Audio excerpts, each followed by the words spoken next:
Hello everyone, कैसे हो आप सभी। आप सबका स्वागत है आपके अपने YouTube channel Sakir Pawar sir पर। तो बच्चों, मैं आपको यहाँ पर जो टॉपिक पढ़ा रहा था वो टॉपिक है एलसीएम एवं एचसीएफ। अब एलसीएम एवं एचसीएफ ज्यादा बड़ा टॉपिक नहीं बचा, अभी ओनली 2 क्लास और बची है। एक आज की क्लास होगी, इसके बाद में एक क्लास और होगी। तो मैं आपको टॉपिक शुरू करने से पहले आज की क्लास शुरू करने से पहले आपको बता देता हूँ कि जो पीछे जो एग्जाम हुई है, पटवार की एग्जाम हुई है, आरएस की एग्जाम हुई है, इन एग्जामों में जो क्वेश्चन आया, अभी जस्ट एग्जाम हुई है, इनमें क्वेश्चन आया अपने क्लासरूम वीडियो में जो मैंने आपको बोर्ड पर जो क्वेश्चन कराए उनमें से भी कई क्वेश्चन आपको हूबहू मिले, हूबहू क्वेश्चन मिले, सेम पैटर्न आपको मिला है, सेम क्वेश्चन आपको मिले हैं। जो क्वेश्चन जिस भी टॉपिक से आपको क्वेश्चन करवाया, जो टॉपिक करवाया उनमें से। तो आप लोग पूरी क्लास को सीरियस होकर के पूरी क्लास को अटेंड किया करो लास्ट तक। ये नहीं कि 1 मिनट देखा, 2 मिनट देखा, नहीं, पूरी क्लास को अटेंड किया करो। आज जो हम लोग क्वेश्चन करेंगे एलसीएम एवं एचसीएफ में, वो कौन से क्वेश्चन करेंगे जो प्रयोग, जो एलसीएम एवं एचसीएफ का जो प्रयोग होता है कि कहां पर प्रयोग करते हैं हम लोग इनका, उन पर आधारित जो क्वेश्चन होंगे वो सॉल्व करेंगे आज। तो फर्स्ट क्वेश्चन पढ़िए आप। एक व्यापारी के पास 3 ड्रम में दूध भरा हुआ है जिनकी क्षमता क्रमशः 304 लीटर, 1140 लीटर एवं 570 लीटर है, जिसमें पूर्णतः मात्रक के लिए अधिक से अधिक कितनी क्षमता वाला बर्तन का प्रयोग किया जा सकता है। कितनी क्षमता वाला बर्तन का प्रयोग किया जा सकता है। क्या कह रहा है कि देखो, एक बात और ध्यान में रखना, जब प्रयोग पर आधारित आप क्वेश्चन करो तो जब आपको ये कह दे कि अधिक से अधिक, मैक्सिमम कैपेसिटी आपको दे दे कि मैक्सिमम लंबाई का क्वेश्चन दे दे, मैक्सिमम हाइट का किसी भी तरह का आपका क्वेश्चन दे दे, मैक्सिमम जब अधिक से अधिक की बात हो तब आपको क्या निकालना होगा, ओनली एचसीएफ आपको निकालना होगा। अधिक से अधिक की बात जब की जाए तो ओनली आपको एचसीएफ आपको निकालना है। तो यहां पर क्या कर रहा है, अधिक से अधिक कितनी क्षमता वाला। चाहे आपसे ये लंबाई में भी पूछ सकता है, मान लो कि कितने, कोई अलग अलग टाइप लंबाई आपको दे दे अलग अलग, और फिर ये पूछ ले कि इनमें कितना लंबा बैटरी यूज में करेगी कि वो इनको संपूर्ण माप सके। तो वो अधिक से अधिक के लिए हम लोग क्या यूज करेंगे, एचसीएफ निकालेंगे। तो क्वेश्चन में आपने क्या पढ़ा कि 3 ड्रम है एक व्यापारी के पास, जिसमें एक में तो 304 लीटर दूध है, एक में 1140 लीटर दूध है और एक में 570 लीटर है, इनकी क्षमता है। अब आपको यह कह रहा है कि एक छोटा ड्रम ऐसे निकालिए, मैक्सिमम, ये नहीं छोटा नहीं, बड़ी से बड़ा ड्रम ऐसे निकालिए जिससे क्या इनका जो दूध है वो उसमें अगर डाले तो वो पूरा का पूरा होना चाहिए। ये नहीं कि मान लो कि इसमें दूध जब डाल रहे हैं हम लोग तो जितना दूध डालते हैं उतना पूरा का पूरा होना चाहिए। मेरे कहने मतलब ये कि देखो क्या कर रहा है कि अधिक से क्षमता वाला बर्तन का प्रयोग किया जा सके तो पूरा बढ़ना चाहिए वो। ये नहीं कि 5 बार जो छोटा ड्रम यूज कर रहे हैं वो 5 बार भरा, छठी बार में जब भर रहे हैं तो उसमें आधा आ गया, थोड़ा खाली नहीं, पूरा का पूरा बढ़ना चाहिए। चाहे कितने भी ड्रम भरे पूरे के पूरे बढ़ने चाहिए इन तीनों में जो है। तो मैं इनका क्या निकालेंगे, एचसीएफ निकालेंगे, एचसीएफ महत्तम समापवर्ती निकालेंगे। तो महत्तम समापवर्ती निकालने के लिए मैंने आपको एक आसान सा तरीका बताया था, वो देखो दोबारा एक बार और देख लो आप लोग। और देखो उस तरीके से अगर आप क्वेश्चन सोल्व करते हो, ज्यादातर क्वेश्चन को आपको किसी भी तरह की कोई भी दिक्कत नहीं आती, ज्यादा कैलकुलस आपको नहीं करना पड़ता। तो देखिए मैंने ये तरीका आपको ये बताया था। तो देखिए 304 लीटर आपको दे रखा है, एक दे रखा है आपको 1140, एक आपको कितना दे रखा है 570 दे रखा है, एक आपको कितना दे रखा है 570 दे रखा है। ठीक है, मैंने क्या बताया था कि ऐसी संख्या का भाग दो जिसका इन सब में पूरा पूरा भाग जाए। तो पहले तो ये चेक करो कि 4 से डिवाइड हो रही है, सम संख्या है तो पहले 4 से चेक कर लो ना, 4 से चेक करोगी, ये 4 से हो जाएगा, ये भी 4 से हो जाएगा, ये 4 से नहीं होगा तो 4 से रहने दो, 2 से कर लो डिवाइड। फिर आगे बात करते हैं हम लोग। 2 से डिवाइड किया, 2 से डिवाइड करने पर कितना आ जाएगा, यहां पर देखिए 152। आगे यहां पर देखिए फिर कितना आ जाएगा, यहां पर आ जाएगा बच्चों 570। 1140 क्या 570 का दुगुना है। फिर ये 570 आपको दे रखा, इसको 2 से डिवाइड कीजिए, 570 को 2 से डिवाइड कीजिए तो 285। अब इनमें भाग दो, 3 का 5 का 7 का, इन संख्या को चेक करो आप। तो देखो पहले 3 से चेक करोगे तो 3 से ये तो हो जाएगा, ये भी हो जाएगा, फिर ये चेक करो। देखो आप सबको चेक करना, आपको 3 से ये डिवाइड हो रहे हैं या नहीं हो रहे, पर ये एक संख्या ऐसी है यहां पर जिससे ये सब डिवाइड होंगे, वो देखना कौन संख्या है। देखो 4 से डिवाइड किया नहीं हो रहा, 2 से डिवाइड किया हो गया, अब 3 से डिवाइड करके देखो, 3 से भी नहीं हो रहा, क्योंकि पहले तो इसी में देख लो 8 योग आ रहा है, इन तीनों संख्या होगा, जो तीनों डिजिट है उनका योग कितना आ रहा है, 8 ही आ रहा है। तो 8 3 से डिवाइड नहीं होता, तो 3 से नहीं हुआ, फिर 5 का क्या है, 5 का मैंने क्या बताया था, 5 से डिवाइड कब होता है, जब लास्ट में या तो 0 हो या फिर 5 में इकाई क्या हो, 5 या फिर 0। तो ये इसमें वो भी नहीं है। तो अब देखो एक संख्या ऐसी है 19 से, जिससे तीनों डिवाइड हो रहे हैं, चाहे देख लेना आप लोग, 19 से ये तीनों डिवाइड हो रहे हैं ना। तो ये 19 से कितनी बार होगा, ये 19 से कितनी बार होगा, ये 8 बार हो गया भाई। फिर ये कितनी बार हो जाएगा, 30 बार हो गए। ये कितनी बार हो जाएगा, ये 15 बार हो गए। अब इन संख्याओं में कोई ऐसी संख्या है क्या जिससे ये तीनों डिवाइड हो रही है, नहीं हो रही। ये मैंने पीछे जो आपको क्लास में करवाया था उसमें भी आपको बताया था। तो अब देखो इनका कितना आ गया, ये आ गया 2 इंटू 19, इन 19 से और 2 से डिवाइड हो रही है नहीं, और किसी से नहीं हो रही। तो 2 इंटू 19 कितना हो जाएगा, 38। तो 38 लीटर, जो 38 लीटर जो क्षमता का जो ड्रम होगा या जो कोई भी बर्तन होगा, उससे हम लोग इनको पूर्णतः भर सकते हैं, इस दूध को पूर्णतः 38 लीटर का जो होगा उससे। 38 लीटर के अलावा बड़े से बड़ा 38 लीटर का आ जाएगा। ठीक है, ये हो गया, किसी भी तरह की कोई भी दिक्कत नहीं है आपको। देखो बड़े से बड़े, जब एक बार और ध्यान से सुन लो, जब बड़े से बड़े की बात की जाए, जब बड़े से बड़े बर्तन की बात की जाए, बड़ी से बड़ी लंबाई में आपको ये कहते हैं कि कोई मीटर लाओ, कोई ऐसा कोई यंत्र लाओ जिससे बड़ी से बड़ी आप लोग इसको लंबाई को मापना है, या फिर कोई भी आपको मान लो ये कई बार वजन की बात करें तो कहते हैं कि इसमें इतना वजन है, तो इससे एक कोई ऐसा कॉमन बात बताओ जिससे क्या कि ये सब बताते हैं ना इस तरीके से। तो वो सब क्वेश्चन जब बड़ी से अधिक की बात की जाएगी तो वो सब क्वेश्चन एचसीएफ निकालना होगा सर में। एचसीएफ आपको क्या निकालना होगा, ओनली एचसीएफ आपको निकालना होगा। थोड़ा सा छोटा सा काम है, एचसीएफ मैंने आपको निकालना बता दिया, आसान से आसान तरीका मैंने आपको एचसीएफ निकालने का बता दिया। उसमें भी अगर आप लोग नहीं निकाल पाते हो तो वो आपकी गलती है, मेरी कोई गलती नहीं। देखो बहुत पीछे क्लास को देखो आपको अटेंड करनी पड़ेगी। डायरेक्ट आज की क्लास से आप लोग सीखना चाहोगे, नए बंदे हैं जिन्होंने पीछे की क्लास अटेंड नहीं की, सिर्फ आज की क्लास अटेंड कर रहे हैं, तो वो बच्चे पीछे की क्लास भी अटेंड करो, क्योंकि पीछे की क्लास अगर जब आप अटेंड करोगे तो ये आपको आगे जब पढ़ोगे तो आपको सुविधा होगी। रख हौसला वो मंजर भी आएगा, पैसे के पास चलकर समंदर भी आएगा, थक कर ना बैठ ए मुसाफिर मंजिल के, मंजिल भी मिलेगी और मिलने का मजा भी आएगा। तो चलो बच्चों फिर नेक्स्ट क्वेश्चन लिखिए अभी आप।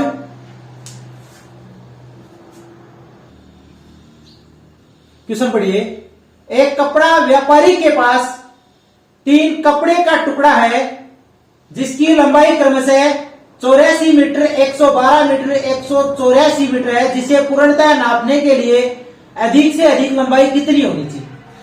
क्या कह रहा है कि एक कोई कपड़े का व्यापारी है जिसके पास 3 अलग अलग कपड़े के टुकड़े हैं जिनकी लंबाई आपको कितनी जाएगी, 84 मीटर, 112 मीटर और 184 मीटर। फिर ये कह रहा है कि जो कपड़े मापने के लिए जो वो यंत्र यूज में लेते हैं ना, जो एक छड़ सी यूज में लेते हैं वो, तो वो देखो आपको ये पूछ रहा है मैक्सिमम लंबाई कितनी होनी चाहिए जिससे कि अगर इनको हम लोग मापे तो वो सब मापे जाए, पूर्णतः पूरे के पूरे मापे जाए। तो वो देखिए आपको उस टाइप की क्वेश्चन अगर आपको करना है तो वही एचसीएफ आपको यहाँ पर निकालना होगा। तो उसी तरीके से निकाल दो जो तरीका मैंने आपको बताया कि एकदम बेस्ट तरीका है ये। ज्यादातर आपको छोटे छोटे पूछता है, ज्यादा बड़े नहीं पूछता। और अगर आप इन सबका एक साथ निकालोगे तो आपको पता चल जाएगा, एक ऐसी जगह आ जाएगी है कि जहां पर कि ये सब किसी कॉमन संख्या से डिवाइड नहीं होती। ऐसी को मतलब क्या हुआ, हाईएस्ट कॉमन फैक्टर। ठीक है बच्चों, तो अब देखो सोल्व करो इनको। तो अब देखिए इसमें 4 का भाग देकर देख लो पहले तो 4 का भाग ही देकर देख लिया करो, 4 का नहीं जा रहा उसके बाद 2 का दिया करो। और अगर संख्या सम ही नहीं है तो फिर 4 का 2 का देने से कोई मतलब ही नहीं है, फिर तो कोई किसी विषम संख्या से भाग देना शुरू करो, 3 से शुरू किया करो। ठीक, अब देखिए ये लास्ट के 2 डिजिट 4 से डिवाइड हो रहे, इसमें भी लास्ट के 2 डिजिट 4 से डिवाइड हो रहे हैं, इसमें भी लास्ट के 2 डिजिट 4 से डिवाइड हो रहे हैं। लास्ट के दो डिजिट है वो 4 से डिवाइड होने चाहिए। ठीक है, अब देखिए 4 से भाग दिया, इसमें कितना आ जाएगा, इसमें आ गया 21, इसमें बताइए इसमें आ जाएगा 28, इसमें कितना आ जाएगा 28 आ जाएगा। इसको फिर कीजिए 4 से डिवाइड, तब कितना आ जाएगा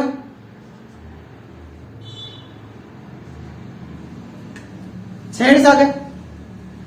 अब 4 का भाग तो इनमें दे दिया। अब इन संख्याओं में ऐसी कोई संख्या का भाग दो जिसका सब में जा रहा हूं, चेक कर लो, चेक कर लो। चेक करोगे तो कोई भी ऐसी संख्या नहीं है जिनका इन तीनों में भाग जा रहा हूं, कॉमन संख्या जिनका तीनों में भाग जा रहा हूं, नहीं जा रहा, तीनों में नहीं जा रहा, तो बात यहीं पर कंप्लीट हो गई। तो ये 4 है, ये कितना होगा, ये जो 4 मीटर जो लंबाई का जो आपके पास जो लंबाई का होगा उसी से आप इन तीनों कपड़ों को माप सकोगे। 4 मीटर लंबाई का मैंने आपको क्या बताया था कि देखो एलसीएम और एचसीएफ पर जो प्रयोग पर आधारित जो क्वेश्चन है वो आप लोग सोल्व कर रहे हैं। यहाँ पर एलसीएम और एचसीएफ के प्रयोग पर आधारित क्वेश्चन। तो इसमें देखो मैंने आपको एचसीएफ पर जो 4 मीटर है, ये एचसीएफ हम लोगों ने निकाल लिया, तो हमारे पास कितना आ जाएगा, 4 मीटर आ जाएगा। ये अधिकतम लंबाई का होगा जिससे इन तीनों कपड़ों को मापा जा सके। इससे अधिकतम लंबाई का कोई ऐसा आपके पास कोई नहीं है जिससे आप लोग इन कपड़ों को माप सकोगे, नहीं। 4 मीटर अधिकतम लंबाई का होगा जिससे इनको पूर्णतः माप सकोगे आप, ठीक है। किसी भी तरह की कोई भी दिक्कत नहीं आपको। चलो फिर नेक्स्ट क्वेश्चन और करा देता हूं आपको। नेक्स्ट क्वेश्चन लिखिए अभी आप। क्वेश्चन पढ़िए बच्चों। 4 घड़ियां क्रमशः 30 सेकंड, 45 सेकंड, 60 सेकंड एवं 72 सेकंड के अंतराल पर बजती है। यदि वे एक साथ बजना प्रारंभ करें तो पुनः कितने समय बाद एक साथ बजेगी। क्या कह रहा है कि 4 घड़ियां है जो क्या है कि इनका एक टाइम अंतराल है कि उस टाइम के अंतराल के बाद ही वो बजती है। तो एक घड़ी है वो, पहली घड़ी है वो 30 सेकंड के टाइम अंतराल के बाद बजेगी, दूसरी है वो 45 सेकंड, तीसरी का टाइम से कितना है 60 सेकंड और चौथी का कितना 72 सेकंड। अब वो शुरू में एक साथ बज जाती है और फिर आपसे क्या कर रहा है कि शुरू में तो वो एक साथ बज गई, उसके बाद वो कितने मिनट के बाद में, कितने टाइम के बाद में एक साथ बजेगी। तो इस टाइम के क्वेश्चन निकालने के लिए आपको क्या करना होगा, वह छोटी से छोटी संख्या जिसमें इन सब का भाग जाता हो, तो क्या होगा एलसीएम निकालेंगे। जब पुनः रिपीट की जब बात की जाए, पुनः रिपीट की जब बात की जाए तो क्या निकालेंगे। इसी तरीके से कोई दौड़ वाला क्वेश्चन आपसे कई बार एग्जाम में पूछ लेता है कि दावत के उनकी अलग अलग क्षमता है, कोई कितने सेकंड में दौड़ रहा है, तो वो एक साथ कितने राउंड लगाने के बाद में एक साथ मिलेंगे या फिर कितना दौड़ने के बाद, वो बात होती है ना इस तरीके का। तो वो देखो उसी तरीके से एक क्वेश्चन भी उसी तरीके से है, बस इसमें आपको टाइम दे दिया, सेकंड में आपको टाइम दे दिया। अब देखो इस टाइम का क्या निकालना है, इसका निकालना आपको एलसीएम निकालना है। तो 30 सेकंड दे दिया आपको, 45 सेकंड दे दिया, 60 सेकंड दे दिया और 72 सेकंड दे दिया। ये टाइम आपको यहां पर दे दिया टाइम। किसी भी तरह की कोई भी दिक्कत नहीं आपको, नहीं हो रही किसी भी तरह की कोई भी दिक्कत। अब देखो मैंने आपको क्या बताया था, जब एक दूसरे का गुणज हो तब एलसीएम निकालने के लिए दूसरे की सहायता यूज में लेने की जरूरत ही नहीं है। अब 30 है, 30 का गुणज किया 60 ना, तो 60 को यूज में ले लो, 30 की जरूरत ही नहीं पड़ेगी आपको, बिल्कुल भी जरूरत नहीं पड़ेगी। तो अब देखो 45 ले लिया, 60 ले लिया और 72 ले लिया, डिवाइड कर दो। पहले भाई 2 से डिवाइड किया, ये 45 तो ऐसा रहेगा, यहाँ पर 30 हो गया और यहाँ पर कितना आ गया 36 आ गया। फिर 2 से एक बार और डिवाइड कर दो, 2 से एक बार और डिवाइड कर दो, क्या रहता तो करो फिर इसको डिवाइड। तो 45 ऐसा रहेगा, यहाँ पर 15 आ गया, यहाँ पर कितना आ जाएगा 18 आ जाएगा। एक बार 2 से और डिवाइड किया, एक बार 2 से और डिवाइड कर दिया, करो फिर इसको डिवाइड। तो ये कितना आ जाएगा 45 ऐसा आ गया और 15 ऐसा आ गया और ये कितना आ गया 9 आ गया। आगे लो, दिक्कत नहीं हो रही ना किसी भी तरह की। देखो आपको अगर कोई भी किसी भी तरह की दिक्कत हो तो आप बेझिझक बता दिया हो कि सर मेरे को इस तरह की दिक्कत है, तो आप मेरे को बता दिया करो बेझिझक, मेरे को पता चल जाएगा कि आप लोगों को कोई दिक्कत हो रही है। क्या कर रहे थे हम लोग, 2 से आप लोगों ने इनको डिवाइड किया, अब इसको 2 से एक बार और डिवाइड कर दो, ये 2 बार 2 से डिवाइड हो रहा ना, इसको डिवाइड कर दो, कितना हो जाएगा, ये 45 आ गया, यहाँ 15 आ गया, यहाँ पर क्या आ गया 9 आ गया। अब 2 से तो डिवाइड होगा नहीं, तो 3 से डिवाइड हो रहे हैं, 3 से डिवाइड, तो ये कितनी बार हो गया, ये 15 बार हो गया, ये 5 बार हो गया, ये कितनी बार हो गया, ये 3 बार हो गया। 3 से एक बार और डिवाइड हो रहे हैं 3 से डिवाइड, तो ये कितनी बार हो गया 5 बार, ये 5 बार है, ये एक बार हो गया। अब 5 से डिवाइड और कर दो, कर दिया, किसी भी तरह की कोई भी दिक्कत नहीं आपको। अब देखिए ये कितना हो गया, इन तीनों मल्टीप्लाई करोगे 8 इंटू 9 इंटू 5, 9 इंटू कितना होता है 72, 72 इंटू 5 कितना होता है 360। अभी हमें टाइम किसमें दे रखा है, सेकंड में दे रखा है पूरा का पूरा टाइम, तो 360 सेकंड आया। अब इसको मिनट में चेंज करोगे तो कैसे करोगे, तो 360 को 60 से डिवाइड कर दो, तो कितने हो गए 6 मिनट हो गए, 6 मिनट के बाद में ये घड़ियां दोबारा एक साथ बजेगी। 6 मिनट का जब टाइम कंप्लीट हो जाएगा उसके बाद में ये एक साथ बजेगी सबकी सब। समझ गए? किसी भी तरह की आपको कोई भी दिक्कत नहीं हुई। तो चलो फिर नेक्स्ट क्वेश्चन करते हैं हम लोग। नेक्स्ट क्वेश्चन लिखिए। क्वेश्चन पढ़िए बच्चों। 3 घड़ियां क्रमशः 18 सेकंड, 24 सेकंड एवं 30 सेकंड के अंतराल पर बजती है। 9 बजे एक साथ बजना आरंभ किया। दोपहर 1 बजे तक कुल कितने बार एक साथ बजेगी? कुल कितनी बार एक साथ बजेगी? टाइम क्या दे रखा है? टाइम पीरियड आपको कहता है 18 सेकंड, 24 सेकंड एवं 30 सेकंड दे रखा आपको। क्या करेंगे? 18 से एक घड़ी तो 18 सेकंड के बाद में रिपीट हो रही बज रही है, दूसरी 30 सेकंड की, एक 24 सेकंड की, तीसरी 30 सेकंड की। तो इनका मैंने क्या था, पहले एलसीएम निकाल लो, उसके बाद में हम लोग क्वेश्चन को आगे सोल्व करेंगे। तो ये कितने टाइम बाद में दोबारा एक साथ बचेगी वो पहले तो हमें निकालना बहुत जरूरी है। तो देखिए 18, 24 और 30, इनका एलसीएम निकाल लीजिए पहले तो आप। 2 से डिवाइड किया, 9 आ गया, इधर कितना आ गया, यहाँ पर 12 आ गया, यहाँ पर कितना आ गया, 15 आ गया। 2 से एक बार और डिवाइड कर हो रहा है 2 से डिवाइड, तो ये 9 आ गया, यहाँ पर कितना आ गया, 6 आ गया, यहाँ पर 15 आ गया। 2 से और डिवाइड करो तो यहाँ पर 9 आ गया, यहाँ पर 3 आ गया और यहाँ पर 15 आ गया। अब 3 से डिवाइड करो क्योंकि कोई सम संख्या तो हमारे पास में बची नहीं, तो 3 से डिवाइड कर दिया तो 3 आ गया, 1 आ गया और 5 आ गया। अब ये हो गया ना, 3 और 5 बच गए, तो इनको एक बार तो 3 से कर दो और एक बार 5 से कर देना।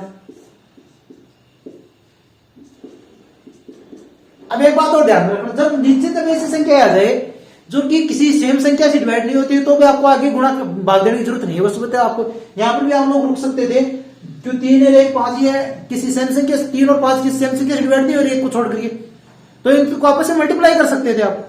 अब देखो वही बात आ गई, 8 इंटू 9 इंटू 5 तो कितना आ जाएगा, 360। ये टाइम की पीरियड क्या इसमें एक सेकंड में है, सेकंड में एक साथ बज रही थी। तो अब 360 को 60 से डिवाइड करो पहले, तो 360 बटा 60 बराबर कितना आ जाएगा, 6 मिनट आ जाएगा। अब 6 मिनट के बाद में वो दोबारा बज रही है। क्वेश्चन में हमें क्या किया, पूछा है कि 9 बजे वो एक साथ बजना प्रारंभ किया। पहले चोट क्या वो 9 बजे बजी थी, पहले तो वो 9 बजे एक साथ बजी थी, उसके बाद में वो 1 बजे तक कितनी बार एक साथ बजेगी पूछ रहा ना। तो 6 मिनट के बाद में रिपीट हो रही है, 6 मिनट के बाद रिपीट हो रही है ना।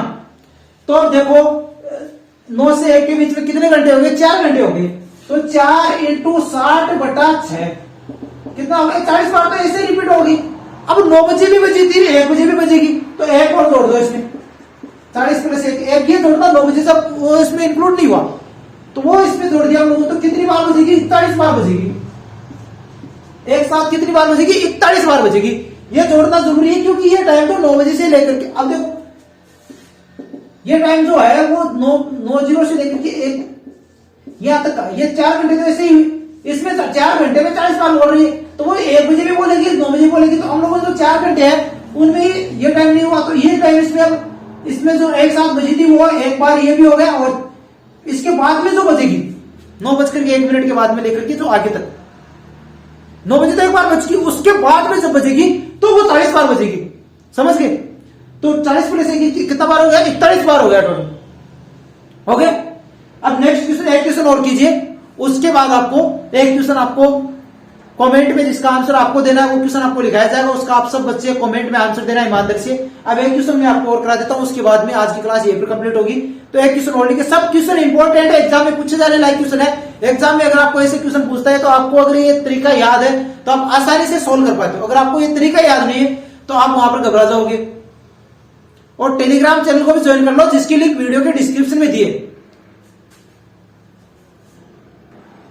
क्वेश्चन पढ़ो बच्चों ध्यान से। 3 अलग अलग रास्तों के क्रॉसिंग पर ट्रैफिक की बत्ती क्रमशः 48, 72 तथा 108 सेकंड में बदलती है। यदि वह 8:20 और 00 सेकंड पर एक साथ बदलती है तो फिर एक साथ कब बदलेगी?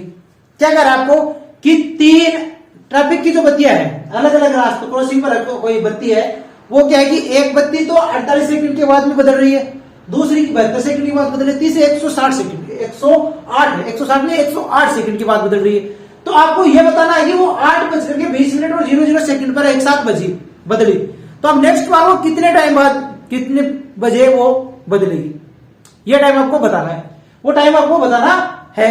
तो आपको क्या करना था, मैंने क्या बताया था आपको, रिपीट हो रही है, रिपीट होने में क्या निकालना, आपको एलसीएम निकालना है। तो किस किस का निकालना आपको, 48 का, 72 का और 108 का। 48, 72 और 108 का निकाल लीजिए। देखो 4 से मैंने क्या बताया, 400 में डिवाइड करके देखा 4 से डिवाइड करो, हो रहा है, 4 से डिवाइड हो रहा है भाई। कितनी बार हो गया, 12 चौका 48 और 18 चौका 72 और 27 चौके, ठीक है, नहीं आ रही किसी भी तरह की दिक्कत। अब देखिए 4 से 12 काम तो हो गया, अब 2 से डिवाइड करो, 2 से डिवाइड करो, 2 से डिवाइड किया तब ये हो रहा है 6 बार, ये कितनी बार हो रहा है, 9 बार, ये हो रहा है 27 बार। फिर ये देखो 2 से दोबारा करो, 3 आ गया, 9 आ गया और 27 आ गया। एक बात मैंने आपको क्या बताई थी, आपस में गुणा, तो 27 में 3 का भाग भी जा रहा है, 9 का भाग भी जा रहा है, तो फिर 27 का इनका एलसीएम क्या आएगा, 27 ही आएगा ना। ये बात मैंने आपको शुरू की क्लास में बताई थी। तो अब देखिए 16 इंटू 27, 16 इंटू 27 कितना आएगा, 27 इंटू 16 कीजिए, 27 इंटू 16 कीजिए, कितना आएगा, 7 6 42 और 12 क्या कितना हो जाएगा, 16 हो जाएगा। ये 27 आ गया, ये कितना हो जाएगा, 432 सेकंड। ये 432 सेकंड आ रहा है, 432 सेकंड के बाद में वो रिपीट हो रही है। ये तो सेकंड में आया, अब इसको मिनट में भी चेंज कर सकते हैं आप लोग। तो इसको 60 से डिवाइड करोगे, तो 432 को 60 से डिवाइड कीजिए, 60 से डिवाइड करोगे तो 7 का 42 होता है ना, 420। तो ये आपके पास 12 सेकंड बच गए उसमें। तो ये कितना हो जाएगा, 7 मिनट आ गए और 12 सेकंड आपके पास बच गए। तो भैया कितने बजे वो बज रहा था, पहले एक साथ में 8:20 पे बज रहा था, तो कितने बजे, अब देखो 8:20 में 7 मिनट और 12 सेकंड जोड़ दो उसमें, तो कितना हो जाएगा, 8:27 और ये 12, ये टाइम आएगा आपका। जो आंसर में जहां आपको ये टाइम दिया हो वो राइट आंसर होगा। तो वो टाइम पर एकदम सही क्वेश्चन आपको निकालने के लिए ये तरीका मैंने आपको बेस्ट एंड बेस्ट तरीका आपको बताया है। इस तरीके के क्वेश्चन आप लोग सोल्व करोगे तो देखो जितने ज्यादा क्वेश्चन आप सोल्व करोगे उतनी ज्यादा आपको बेनिफिट होगा, आपको फायदा होगा। अब मैं एक क्वेश्चन आपको बता देता हूं, वो क्वेश्चन आप सब बच्चे मिलकर के कमेंट में उसका आंसर देना सही सही, और आपको किसी भी तरह की कोई भी दिक्कत हो वो भी कमेंट में आप लोग बता देना कि सर मेरे को ये दिक्कत है, ठीक है। अब वो क्वेश्चन लिखिए अभी आप, क्वेश्चन पढ़ो बच्चों। क्वेश्चन बहुत ही अच्छा है। 4 घंटिया 4, 6, 8 एवं 14 सेकंड के अंतराल में बजती है, तो चारों इकट्ठी 12 बजे बजना प्रारंभ करती है, किस समय वे फिर इकट्ठी बजेगी। कि 12 बजे वो पहले एक साथ बज रही है, तो भाई वो उनका अलग अलग टाइम क्या रिपीट होने का, वो क्या है 4, 6, 8 और 14 सेकंड के अंतराल में बज रही है, तो फिर वो कितनी बजे एक साथ बजेगी ये आपको बताना है। तो फर्स्ट ऑप्शन में आपको टाइम दिया 12:02 सेकंड ऑप्शन आपके पास है 12:03, थर्ड ऑप्शन आपके पास है 12:03 और फोर्थ ऑप्शन में आपको क्या देगा 12:03 ये क्वेश्चन में आपको ऑप्शन दे रखे हैं 4 अलग अलग। इन ऑप्शन में से आपको एक ऑप्शन बता रहा है। क्यों ये ऑप्शन आपको मैंने क्यों दिए कि आप लोगों को ये लिखते हुए जोर आता है कि 12:42, 12:03, 12:02 ये लिखकर आपको जोर आता है। तो आपको सिर्फ वहां पर क्या लिखना है ABCD कमेंट में, ठीक है। आपके लिए आसान काम मैंने कर दिया। अब इसमें तुक्के मत मारना, सॉल्व करना। किसी तरह की दिक्कत हो तो पूरी क्लास को दोबारा से देख लेना, तो आपको किसी भी तरह की कोई भी दिक्कत नहीं रहेगी, ठीक है। अगर आपको आज की क्लास पसंद आई है तो वीडियो को लाइक कर दो, चैनल को अब तक सब्सक्राइब नहीं किया तो चैनल को सब्सक्राइब करो और अपने दोस्तों के साथ भी शेयर करो। कमेंट के अंदर अपनी प्रॉब्लम बताओ और जो क्वेश्चन है उसका आंसर कमेंट में दो। तो फिर मिलते हैं। रोजाना का जो टाइम रहेगा हमारा वो मॉर्निंग वाला वही रहेगा दीपावली तक, उसके बाद में हम लोग चेंज करेंगे, वो बाद में बात है। तो फिर दीपावली अभी आपकी सोमवार तक क्लासें लगेगी, उसके बाद में 4-5 दिन हमारे क्लासें बंद रहेगी। उसके बाद में तो टाइमिंग हमारा वही रहेगा सुबह 6 बजे का। तब तक मिलते हैं फिर कल सुबह 6 बजे। तब तक के लिए जय हिंद, जय भारत।